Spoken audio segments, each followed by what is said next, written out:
Okay, I'm going to do number 2 from this assignment. So number 2 gives us a function. It's an integral defined function, g of x equals the integral from 0 to x of f of t dt. And they give us a graph. So this graph is of f. So first thing they want us to find is g of 0. So let's show the integral 0 to 0 of f of t dt. Don't even have to look at the graph on this. There's a theorem that says if the lower and upper limit are the same, that the integral is going to equal 0. The next one wants us to find g of 3. So we're going to plug in from 0 to 3 f of t dt. Now what this means is you want the integral of this function f of t. Well, we have a picture of this function. And since we don't actually have the function, the only thing we can do is do area, because the integral can mean the area. So the area under the curve from 0 to 3 is going to be a quarter circle and a small triangle. So a quarter circle is pi r squared, but since it's a quarter, it's 1/4. And a triangle is 1/2 base height.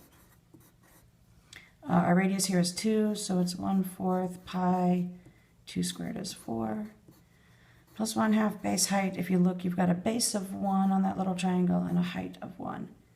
So this, oh, and that's a height of -1. Right, see how this is negative? So that gives us, these cancel, pi minus 1/2. And that's g of 3.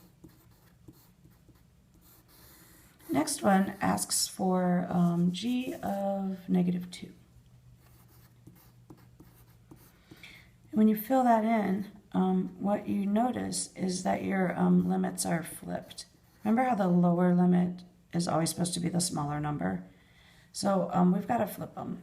And that's legal, but when you flip them, you have to make the whole integral negative. Okay, so f of t dt.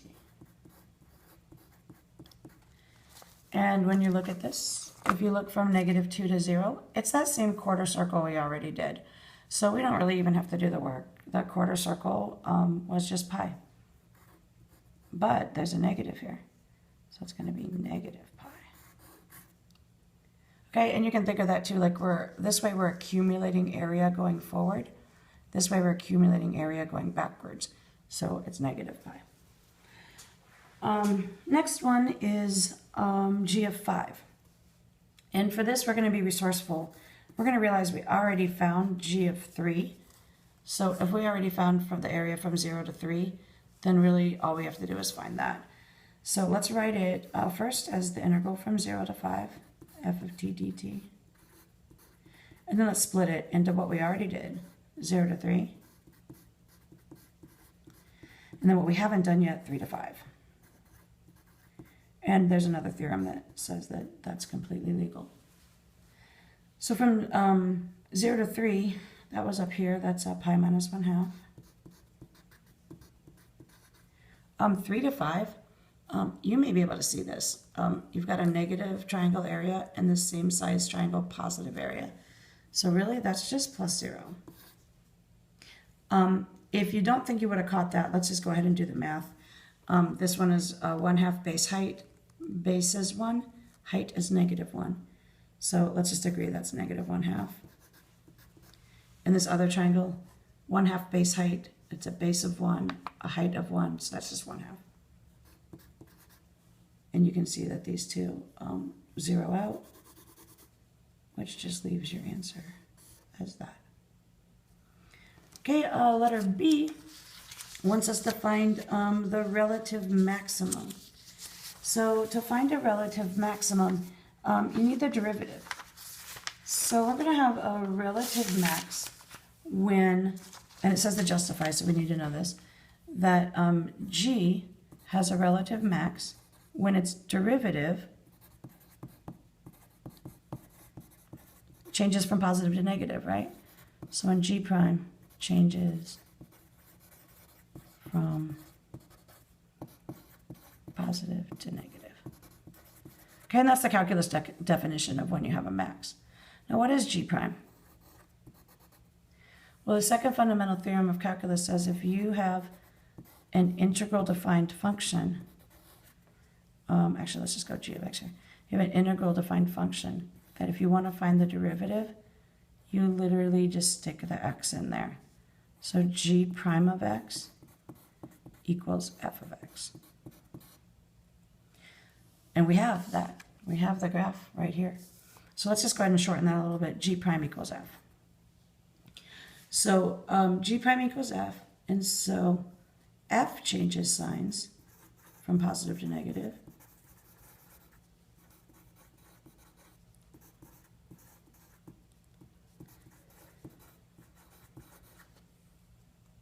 When x equals 2, right? We had all positive values here, positive y values. And then at x equals 2, we started at negative y values. So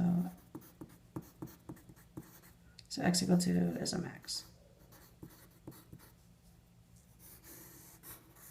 And you provided your justification up here. Hopefully you wrote a little more neatly than I did. C wants to know about absolute minimums.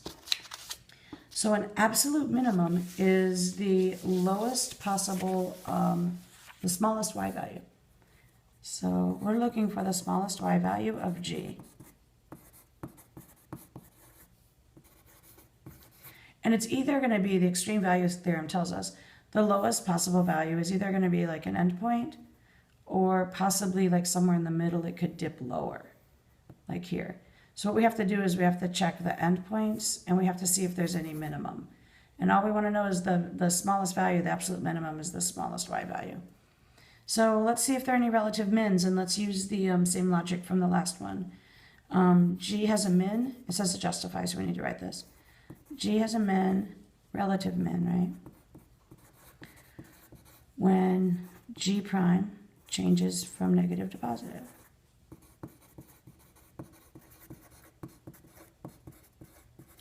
Remember that G prime equals F, and F changes from negative to positive. There's a lot of writing.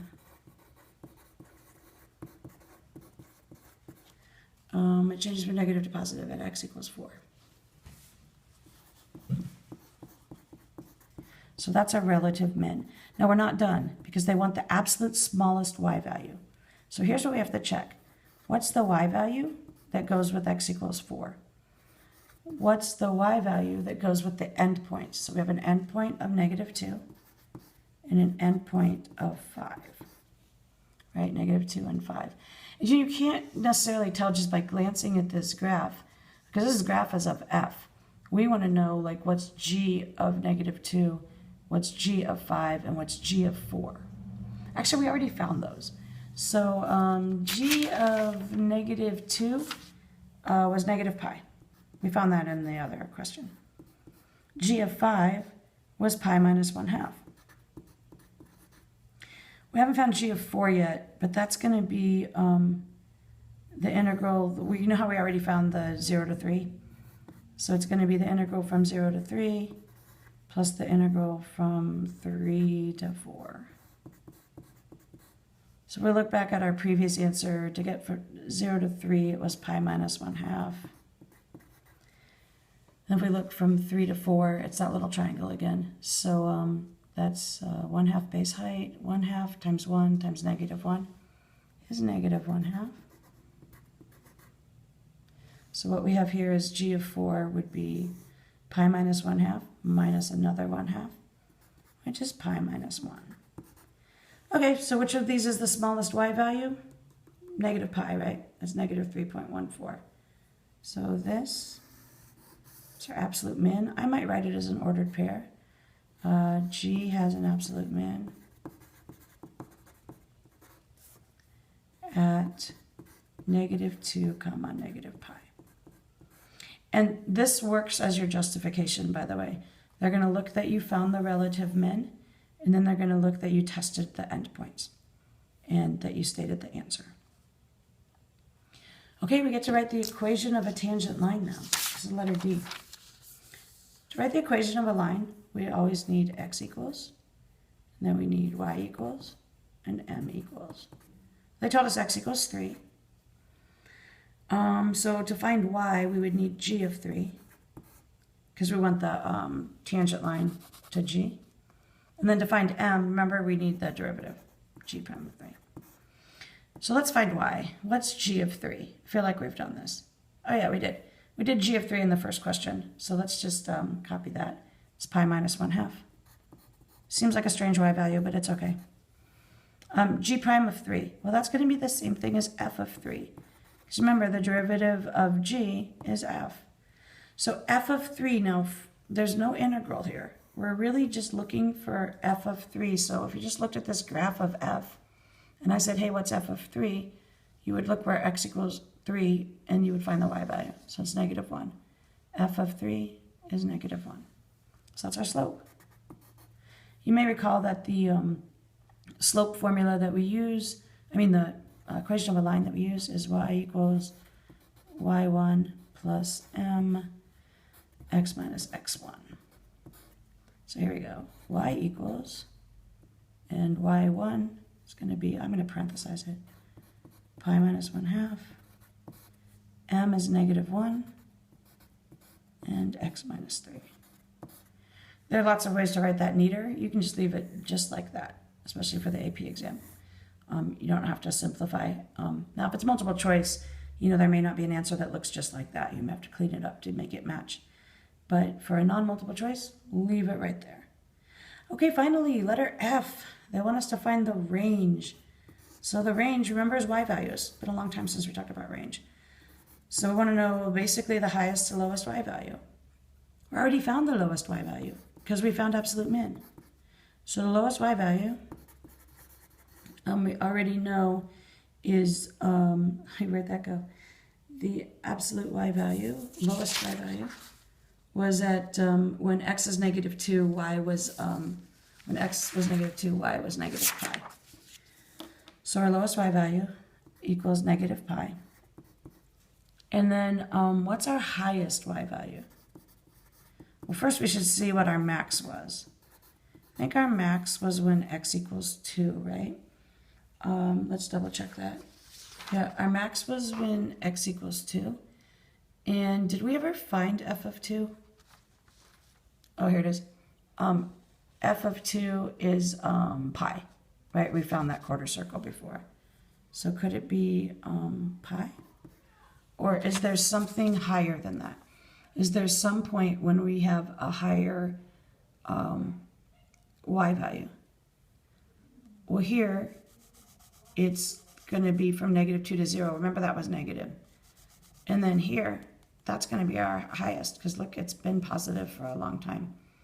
And then it dips negative, so that cuts some stuff out. And then this isn't going to make up the difference. So pi is our highest y value. So our range is -pi is less than or equal to y is less than or equal to pi. That's it.